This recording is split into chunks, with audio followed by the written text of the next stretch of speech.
Who knows how long this calm will last? In Stepanakert, residents ventured out of their cellars on Saturday. For the past fortnight, the bombing has been almost relentless, at last a respite. But Vaya Grigoryan knows it may not last. The quiet scares me, because the bombing normally starts right after it's quiet.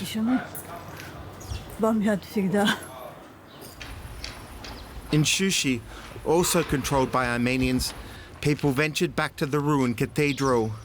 This place was restored after the struggle against Azerbaijan back in the 1990s. Now it has been nearly destroyed. I think they've agreed to a truce of 3 days, and then after that, it'll start all over again.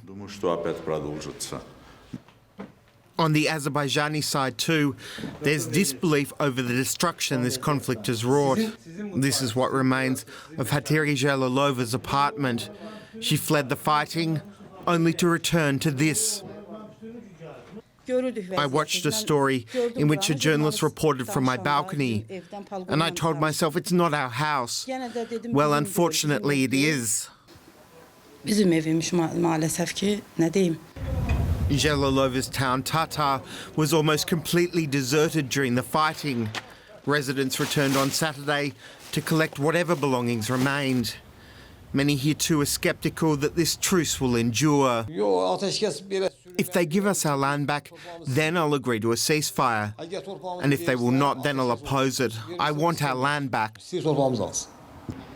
Decades of negotiations have failed to solve this. It is rooted in two people's struggle for one territory. These 2 weeks of conflict have only inflamed old antagonisms. For more, I'm joined now by Amanda Paul, Senior Policy Analyst at the European Policy Center in Brussels. She focuses on issues related to Russian foreign policy in their former Soviet republics and Eurasia. Amanda, thanks for coming in today.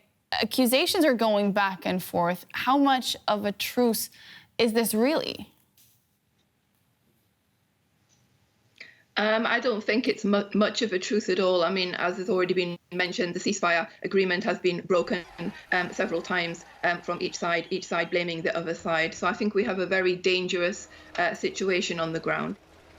Now, we just saw a report about people from the regional capital returning home to assess the damage caused during these 2 weeks of intense fighting. How big is the humanitarian crisis caused by all of this?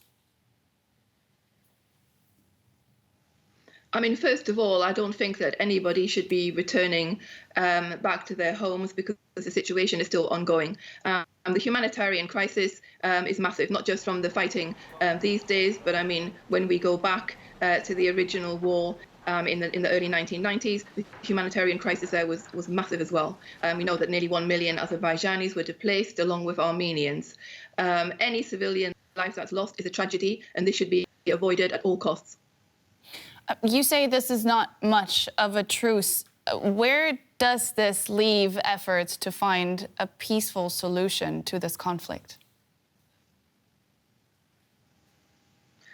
Well, I think we're in a very difficult place because the efforts of President Putin, I mean, it took 8 or 9 hours, I believe, to get this temporary truce, have already been, smashed basically within 24 hours.